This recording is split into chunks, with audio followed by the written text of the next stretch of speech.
विधानसभा का चुनाव प्रधानमंत्री के नेतृत्व में लड़ रहे हैं। कल लगता है पंचायत का चुनाव भी प्रधानमंत्री के नेतृत्व में लड़ेंगे। हम तो मनाते हैं कि खूब भाषण दो, क्या भाषण ही दे सकते हैं। लोकसभा के चुनाव में भाषण दिए, वादा किए, एक वादा पूरा किया क्या कि जो बोलेंगे बाद में उसको जुमला घोषित कर देंगे, क्योंकि भारतीय जनता पार्टी का असली नाम अब हो गया भारतीय जुमला पार्टी। सब यहीं बैठा हुआ, कितना मंत्री आ रहा है, इनका अध्यक्ष यहीं बैठा हुआ है, प्रधानमंत्री रोज घूम रहे हैं। ऐसा हिसाब हो गया जैसे लग रहा है कि देश की राजधानी कुछ दिन के लिए दिल्ली से पटना में शिफ्ट कर गया। देश के 300 जिले में सूखे की स्थिति, कोई चिंता नहीं है। उनको चिंता है कि बिहार का गद्दी कैसे मिले। देश का गद्दी मिल गया तो चैन नहीं, अब हर राज्य का गद्दी चाहिए। 2 करोड़ नकदी, बताइए 2 करोड़ नकदी का हिसाब क्या हुआ। यहां करके बड़ा हिसाब मांगते, अपना हिसाब न दीजिए। यहां तो हटाए गए और आपके यहां 2 करोड़ नकदी वाला मंत्रिपरिषद में शामिल किया गया। हम तो तैयार हैं, अब आप लीजिए, कार्रवाई कीजिए। मध्य प्रदेश में, राजस्थान में, सब जगह के मामले जो आए हैं, महाराष्ट्र के मामले आए हैं, है दम तो कार्रवाई करिए। हम लोगों में तो दम है, नैतिक बल है नैतिक बल, तो कार्रवाई करके दिखाइए। गुजरात में पंचायत का चुनाव टल गया कि कानून व्यवस्था की स्थिति खराब है, तो अपना ना बताइए। जम्मू कश्मीर में चुनाव नहीं टला, गुजरात में स्थानीय निकाय का चुनाव टल गया, कानून व्यवस्था खराब है। ये किस मुंह से बोलते हैं। सरकार चुनने का मौका मिलता है और लोकतंत्र में लोग जानते हैं कि किसको कब उठाना है और किसको कब गिरा देना है।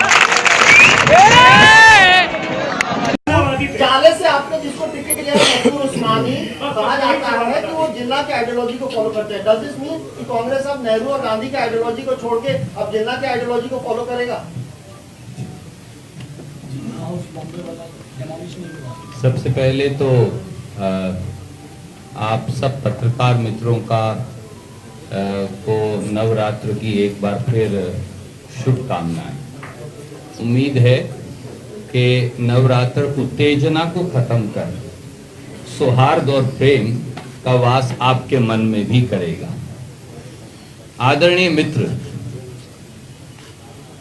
ये पूरा विवाद जो भारतीय जनता पार्टी के द्वारा नफरत की फैक्ट्री में पिछले 48 घंटे से पैदा किया जा रहा है, आपके टेलीविजन चैनल्स और अखबार के माध्यम से हमने भी देखा। आदरणीय शक्ति सिंह गोहिल जी हमारे प्रभारी साहब यहाँ मौजूद हैं। मैंने और उन्होंने और मदन मोहन झा साहब ने, हमारे campaign committee chairperson Akhilesh ji ने पूरे तथ्यों की जानकारी लेने का प्रयास भी किया। 3 बातें बड़ी स्पष्ट हैं। पहली, जाले के जो उम्मीदवार हैं कांग्रेस पार्टी और महागठबंधन के, उस व्यक्ति ने कभी जिन्ना की आइडियोलॉजी के साथ जुड़ाव नहीं किया। ये अपने आप में सरासर झूठ है।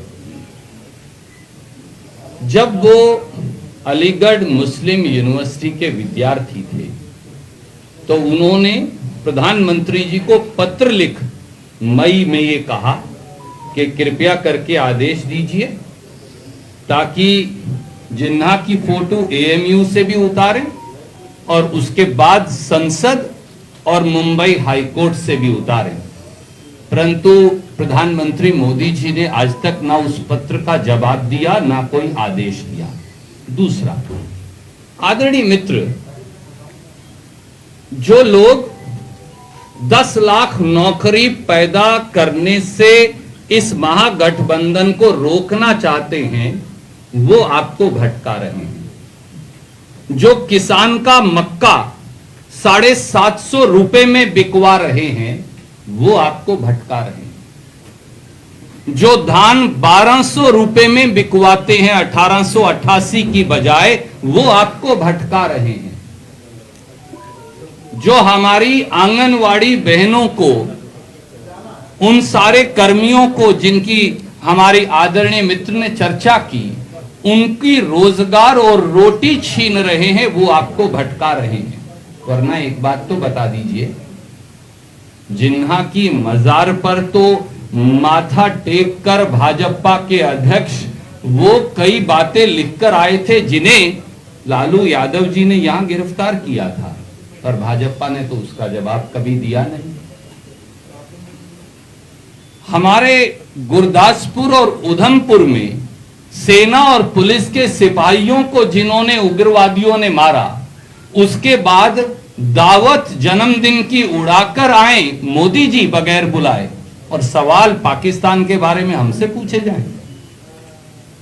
आदरणीय साथियों, पठानकोट एयरबेस उग्रवादी हमले के बाद मोदी जी और अमित शाह जी आईएसआई को, जो उग्रवादियों की संरक्षक और पोषक है, उसे यहां जांच पर बुलाएं, वो भी हमारे सेना के हवाई अड्डे पर, और सवाल हमसे पूछे जाएं। अरे भैया, मौलाना मसूद अजहर लश्करे तोयबा के उग्रवादियों को हवाई जहाज में बिठाकर भारतीय जनता पार्टी की सरकार छुड़वा कर आए, और सवाल हमसे पूछे जाएं। दाऊद इब्राहिम की बीबी को मोदी सरकार मुंबई में आने की इजाजत देकर आए, और सवाल हमसे पूछे जाएं। भारतीय जनता पार्टी के मध्य प्रदेश के आईटी विभाग के प्रमुख हमारी सेना की मुखबरी आईएसआई के लिए करते पकड़े जाएं, और सवाल हमसे पूछे जाएं। इसलिए इस चुनाव को भटकाने की एक साजिश है। 10 लाख बिहारी युवाओं को रोजगार चाहिए या नहीं? बिहार का मक्का, धान और गेहूं खरीदी जानी चाहिए या नहीं?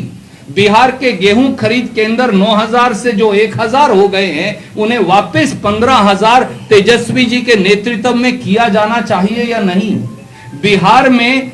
बिहार में यौन शोषण की जो घटनाएं हो रही हैं, उन पर नियंत्रण पाया जाना चाहिए या नहीं? सवाल ये हैं, सवाल वो नहीं है जो आपके टेलीविजन के माध्यम से भाजपा मैन्युफैक्चर करने का षड्यंत्र कर रही है। धन्यवाद। मेरा तेजस्वी से क्वेश्चन दूसरे ना जाने, दवाई के लिए, पढ़ाई के लिए और कमाई के लिए, दवाई, कमाई, पढ़ाई, नीतीश कुमार जी ने चौपट कर दिया था। बोलिए, सच बोल रहे कि नहीं बोल रहे? ये बात करनी है, बात कर लेंगे। तो देखिए, दवाई, कमाई, पढ़ाई नीतीश जी ने बर्बाद कर दिया। होता क्या है, सीना पे, दिल पे हाथ रख के बोलिएगा, जब आप लोग ब्लॉक जाते हैं, थाने जाते हैं, तो बिना चढ़ावे का कोई काम होता है? मृत्यु प्रमाण पत्र भी चाहिए, डेथ सर्टिफिकेट भी चाहिए, उसमें भी बिना घूस दिए कोई काम होगा। और ज्यादा कुछ नहीं कहेंगे, हम नई सोच के हैं, नया बिहार बनाना है, सबको साथ लेके चलना है। कुछ लोग जात के नाम पे, धर्म के नाम पर नफरत फैलाना चाहते हैं, हम नफरत को मिटाना चाहते हैं।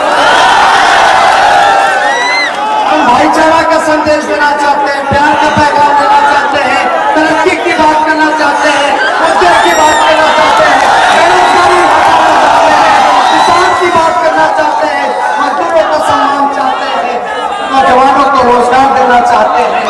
इसलिए हम आप लोगों के बीच आए कि इस नौजवान